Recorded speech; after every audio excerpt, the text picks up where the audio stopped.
Assalamualaikum warahmatullahi wabarakatuh. Perkenalkan, nama saya Elvina Arifin, kelas 5F, jurusan PGSD, Fakultas Ilmu Pendidikan, Universitas Negeri Gorontalo. Di sini saya akan mempresentasikan proposal penelitian saya, yaitu pengaruh tingkat kemampuan membaca dan minat belajar terhadap hasil belajar siswa kelas 5. Yang pertama yaitu latar belakang. Di Indonesia, pendidikan merupakan bagian yang kualitasnya sangat diperhatikan dan terus-menerus ditingkatkan oleh pemerintah. Melalui undang-undang, pemerintah mengatur kualitas pendidikan di Indonesia seperti pada Undang-Undang Republik Indonesia Nomor 20 Tahun 2003, Pasal 1 tentang Sistem Pendidikan Nasional menyatakan bahwa pendidikan adalah usaha sadar dan terencana untuk mewujudkan suasana belajar dan proses pembelajaran agar peserta didik secara aktif mengembangkan potensi dirinya, kepribadian, kecerdasan, akhlak mulia, serta keterampilan yang diperlukan dirinya, masyarakat, bangsa, dan negara. Pendidikan erat kaitannya dengan pembelajaran. Sedangkan pembelajaran erat kaitannya dengan kegiatan mencari informasi. Peserta didik memperoleh informasi melalui kegiatan membaca. Yang kedua, identifikasi masalah. Bagaimana tingkat kemampuan membaca siswa kelas 5 SD? Yang kedua, minat belajar siswa kelas 5 SD masih kurang. Yang ketiga, rumusan masalah. Berdasarkan uraian di atas, maka penulis merumuskan permasalahan apakah ada pengaruh dalam tingkat kemampuan membaca dan minat belajar terhadap hasil belajar siswa. Itu selanjutnya kajian teori. Yang pertama, teori pengertian membaca dan minat belajar. Membaca adalah suatu proses yang dilakukan serta dipergunakan oleh pembaca untuk memperoleh pesan yang hendak disampaikan oleh penulis melalui media kata-kata atau bahasa tulis. Menurut Henry Guntur Taringan, pendapat tersebut didukung oleh Sabarti Akadia. Membaca adalah suatu kesatuan kegiatan yang terpadu yang mencakup beberapa kegiatan seperti mengenali huruf dan kata-kata, menghubungkan dengan bunyi serta maknanya, serta menarik kesimpulan mengenai maksud bacaan. Pengertian minat. Sebelum kita mengetahui minat belajar, maka kita harus mengetahui pengertian minat dan belajar. Kata minat secara etimologi berasal dari bahasa Inggris interest, yang berarti kesukaan. Kesukaan, perhatian, atau kecenderungan hati pada sesuatu, dan keinginan. Jadi, dalam proses belajar, siswa harus mempunyai minat atau kesukaan untuk mengikuti kegiatan belajar yang berlangsung, karena dengan adanya minat akan mendorong siswa untuk menunjukkan perhatian, aktivitasnya, dan partisipasinya dalam mengikuti belajar yang berlangsung. Yang kedua, masalah-masalah membaca dan minat belajar terhadap hasil belajar siswa. Yang pertama, kebiasaan buruk dalam membaca. Permasalahan pembelajaran membaca. Kebiasaan buruk dalam membaca, bersuara, mengeja membaca kata demi kata, kepala bergerak mengikuti barisan bacaan, menunjukkan baris bacaan, mengulang-ulang bacaan atau regresi, jangkauan mata sempit. Yang kedua, rendahnya tingkat pemahaman. Permasalahan pembelajaran membaca rendahnya tingkat pemahaman membaca kata demi kata. Belum membaca dalam satuan-satuan makna, kesulitan menangkap gagasan utama, membaca tanpa konsentrasi, jarang berlatih membaca pemahaman. Yang ketiga, rendahnya minat membaca siswa. Permasalahan pembelajaran membaca, rendahnya minat membaca siswa, kurang memahami manfaat membaca, kurang intensifnya pembelajaran membaca di kelas, tidak tersedia bahan bacaan yang menarik. Selanjutnya minat. Minat merupakan sifat yang relatif menetap pada diri seseorang. Minat adalah ketertarikan atau kecenderungan yang tetap untuk memperhatikan atau terlibat terhadap sesuatu hal karena menyadari pentingnya atau bernilainya hal tersebut. Minat belajar mengikuti pembelajaran siswa sangat kurang. Masalah yang sangat krusial adalah kebanyakan siswa yang sering berbicara sendiri dalam proses belajar mengajar, yang sangat mengganggu keberlangsungan proses belajar mengajar, itu karena dapat mengganggu siswa yang lain yang ingin memperhatikan, serta bagi siswa yang berbicara sendiri akan tidak dapat menyerap materi lebih baik. Yang ketiga, tujuan dan fungsi membaca dan minat belajar siswa. Tujuan membaca memang sangat beragam, bergantungan pada situasi dan berbagai kondisi pembaca. Akidah secara umum tujuan ini dapat dibedakan sebagai berikut. 1. Salah satu tujuan membaca ialah untuk mendapatkan informasi. Kedua, ada orang-orang tertentu yang membaca dengan tujuan agar citra dirinya meningkat. Mereka ini mungkin membaca karya para penulis kenamaan bukan karena berminat terhadap karya tersebut, melainkan agar orang memberikan nilai positif terhadap diri sendiri. Yang ketiga, ada kalanya orang membaca untuk melepaskan diri dari kenyataan, misalnya pada saat ia merasa jenuh, sedih, bahkan putus asa. Yang keempat, mungkin juga orang membaca untuk tujuan rekreatif, untuk mendapat kesenangan atau hiburan, seperti halnya menonton film atau bertamasya. Bacaan yang dipilih untuk tujuan ini ialah bacaan-bacaan ringan atau sejenis bacaan yang disukainya, misalnya cerita tentang cinta, petualang, dan sebagainya. Yang kelima, kemungkinan lain orang membaca tanpa ada tujuan apa-apa hanya karena iseng, tidak tahu apa yang akan dilakukan. Jadi hanya sekedar untuk merintang waktu. Yang keenam, tujuan membaca yang tinggi ialah untuk mencari nilai-nilai keindahan atau pengalaman estetis dan nilai-nilai kehidupan lainnya. Fungsi membaca adalah melatih otak kita untuk memusatkan pemikiran. Otak kita diajak untuk memperhatikan kata demi kata yang ada pada teks bacaan tersebut. Kita tahu bahwa buku adalah jendela dunia. Untuk mengetahui isi sebuah buku, kita perlu memiliki keterampilan dalam membaca.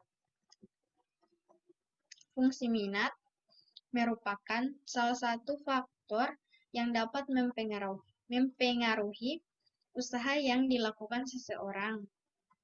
Minat yang kuat akan menimbulkan usaha yang gigih, serius, dan tidak mudah putus asa dalam menghadapi tantangan. Jika seorang siswa memiliki rasa ingin belajar, ia akan cepat dapat mengerti dan mengingatnya. Selanjutnya, prinsip-prinsip membaca dan minat belajar.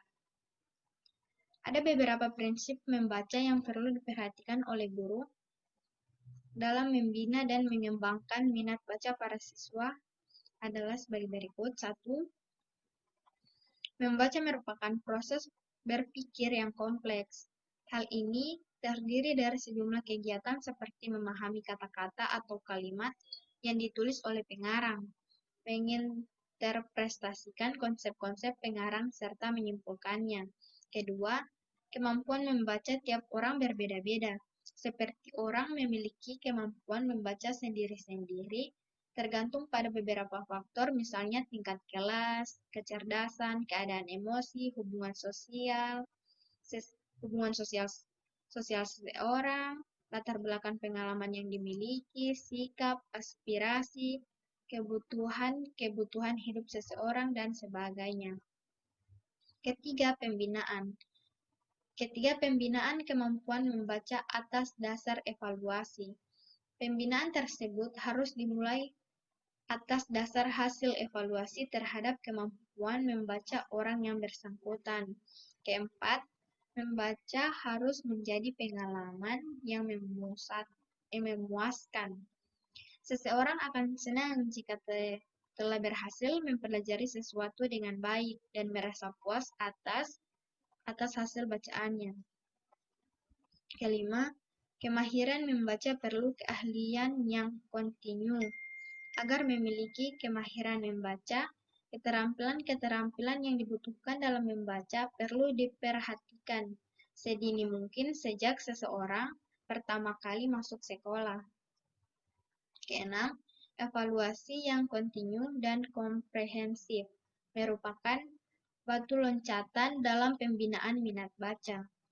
Dalam kegiatan pembinaan dan pengembangan minat baca para siswa, harus selalu disertai kegiatan evaluasi karena untuk mengetahui keberhasilan pembinaan dan pengembangan minat baca para siswa. Ketujuh, membaca yang baik merupakan syarat mutlak keberhasilan belajar. Agar memperoleh keberhasilan belajar, seseorang harus membaca secara efisien. Selanjutnya, setting penelitian. Tempat penelitian ini dilaksanakan di SDN 3 Ponelo Kepulauan. Ini terletak di Kecamatan Ponelo Kepulauan. Waktu penelitian dilaksanakan kurang lebih 3 bulan. Selanjutnya, metode dan desain penelitian. Metode penelitian. Untuk mendapatkan hasil penelitian yang akurat, dan peneliti menggunakan pendekatan kuantitatif. Menurut Sugiono, metode kuantitatif adalah metode yang berdasar filsafat positisme, bertujuan menggambarkan dan menguji hipotesis yang dibuat peneliti. Penelitian kuantitatif memuat banyak angka-angka mulai dari pengumpulan, pengolahan, serta hasil yang didominasi angka. Yaitu selanjutnya desain penelitian. Desain penelitian ini adalah studi komparatif. Menurut Sugiono, komparatif merupakan suatu desain penelitian yang sifatnya membandingkan. Dalam penelitian ini yang dibandingkan adalah tingkat kesulitan belajar, di mana alat ukurnya berasal dari kontinuitas belajar dan minat belajar teman sebaya untuk mengetahui tingkat kesulitan belajar siswa. Menurut Sugiono, yang termasuk dalam metode kuantitatif adalah metode eksperimen dan survei. Oleh sebab itu, metode yang digunakan dalam penelitian ini adalah metode survei, di mana menurut Sugiono, metode survei digunakan untuk mendapatkan data dari tempat tertentu yang alamiah atau bukan buatan, tetapi peneliti melakukan perlakuan dalam pengumpulan data, misalnya dengan mengedarkan kuesioner, tes, wawancara teks terstruktur, dan sebagainya. Selanjutnya yaitu variabel penelitian, yaitu terdiri dari variabel independen atau bebas. Variabel ini mempunyai pengaruh atau menjadi penyebab terjadinya perubahan pada variabel lain, sehingga bisa dikatakan bahwa perubahan yang terjadi pada variabel ini diasumsikan akan mengakibatnya terjadinya perubahan variabel lain. Menurut Sugiono, mendefinisikan Variabel independen adalah variabel yang mempengaruhi atau yang menjadi sebab perubahannya atau timbulnya variabel dependen. Dalam penelitian ini yang termasuk variabel independen atau X adalah membaca. Selanjutnya variabel dependen atau terikat. Variabel terikat adalah variabel yang keberadaannya menjadi suatu akibat dikarenakan adanya variabel bebas. Disebut variabel terikat karena kondisi atau variasinya terikat dan dipengaruhi oleh variasi variabel lain. Menurut Sugiono, variabel dependen adalah variabel yang dipengaruhi atau yang menjadi akibat karena adanya variabel bebas. Dalam penelitian ini, yang termasuk variabel dependen atau Y adalah minat belajar siswa. Selanjutnya, definisi operasional. Membaca adalah suatu kesatuan kegiatan yang terpadu yang mencakup beberapa kegiatan seperti mengenali huruf dan kata-kata, menghubungkannya dengan bunyi serta maknanya, serta menarik kesimpulan mengenai maksud bacaan.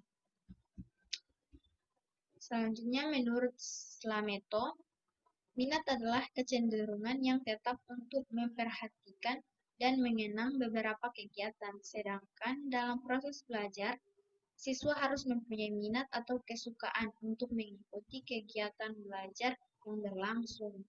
Karena dengan adanya minat akan mendorong siswa untuk menunjukkan perhatian, aktivitasnya, dan partisipasinya dalam mengikuti belajar yang berlangsung. Selanjutnya definisi konseptual, yaitu membaca adalah kemampuan mengenal huruf, selanjutnya merangkainya menjadi sebuah kata, kemudian menjadi sebuah kalimat, dan memahaminya. Keterampilan membaca sangat memegang peran penting dalam kehidupan manusia, karena pengetahuan apapun tidak akan dapat dipisahkan dari kegiatan membaca. Minat belajar siswa dalam mengikuti pembelajaran merupakan sesuatu yang penting dalam kelancaran proses belajar mengajar.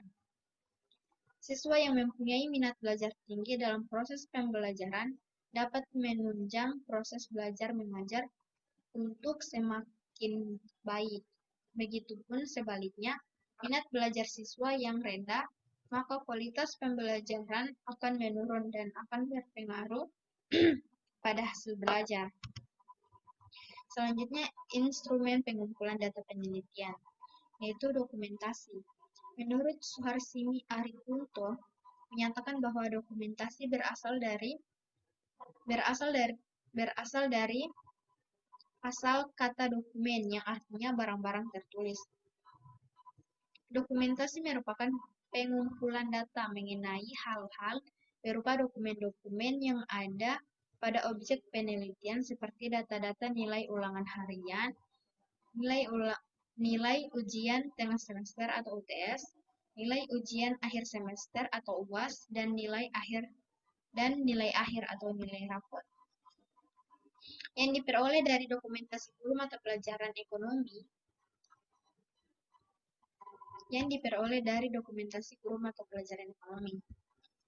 Nah, teknik dokumentasi ini digunakan untuk memperoleh data variabel Y, yaitu nilai prestasi belajar siswa yang dapat dilihat dari nilai akhir atau nilai rapot.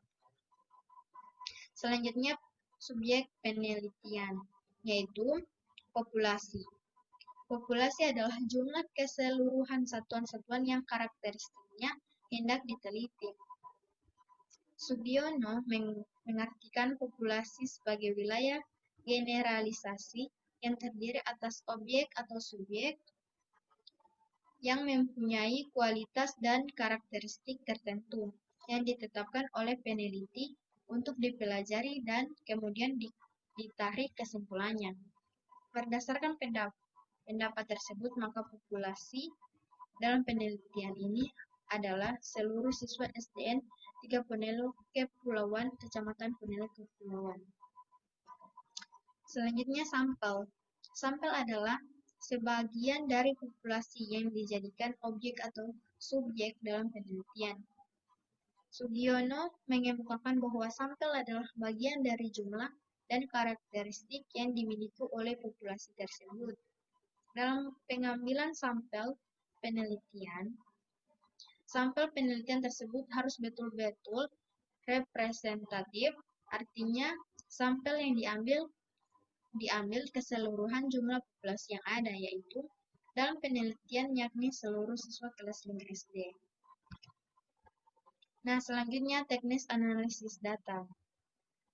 Teknik analisis data yang digunakan untuk mengetahui keefektifan belajar siswa pada kelas 5 SD SDN 3 Penelu Kepulauan, yaitu analisis data adalah mencari dan menyusun secara sistematis data yang diperoleh dari hasil dokumentasi dan catatan lapangan sehingga dapat mudah dipahami.